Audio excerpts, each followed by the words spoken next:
Samantala, mahigit 4 na milyong pisong halaga ng hinihinalang shabu ang nasabat ng mga otoridad sa isang anti-illegal drugs operation sa Consolacion, Cebu.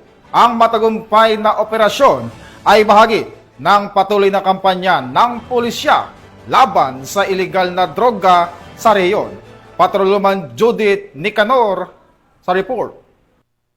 Kulungan ang bagsak ng high-value individual na suspect matapos mahulihan ng higit 4 na milyong halaga ng hinihinalang shabu sa isinagawang bypass operation ng kapulisan ng Konsolasyon sa Sitio Lawis, Barangay Hugan, Consolacion, Cebu nito lamang nakaraan. Ayon kay Police Lieutenant Colonel Yunel B. Avergonzado, Acting Chief of Police ng Consolacion Municipal Police Station, bandang alas 3 ng hapon nang maaresto ng kapulisan ang high-value individual na suspect na si alias Pangloy, 43 anyos na residente ng Barangay Hubay, Liloan, Cebu. Nakumpiska mula sa suspect ang 26 na pakete ng hinihinalang shabu na may timbang na 600 gramo at standard drug price na 4,080,000 pesos, bypass money at sling bag. Samantala, kasalukuyang nasa kustudiya ng Consolacion MPS ang suspect at mahaharap sa kasong paglabag sa Section 5 at 11, Article 2 ng Republic Act 9165 o Comprehensive Dangerous Drugs Act of 2002.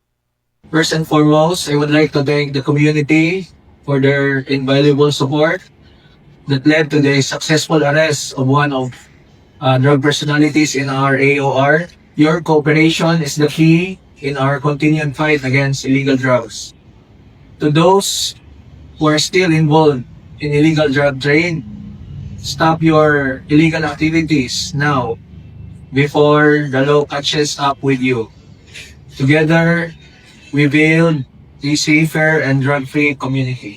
Thank you. Ang matagumpay na operasyon ay bunga ng pinagsanib puwersa ng Consolacion MPS, PIUC-PPO, PNP-DEG SOU-7 at PIDEA ROA-7. Ang kapulisan ay patuloy sa pagsusulong ng mga programa ng pamahalaan upang matuldukan ang problema sa iligal na droga at magkaroon ng maunlad na bansa tungo sa isang bagong Pilipinas. Mula dito sa Central Visayas, sa Philippine Police News Network Correspondent, Patrolwoman Judith Nicanor, alagad na patas na nataguyot ng balita.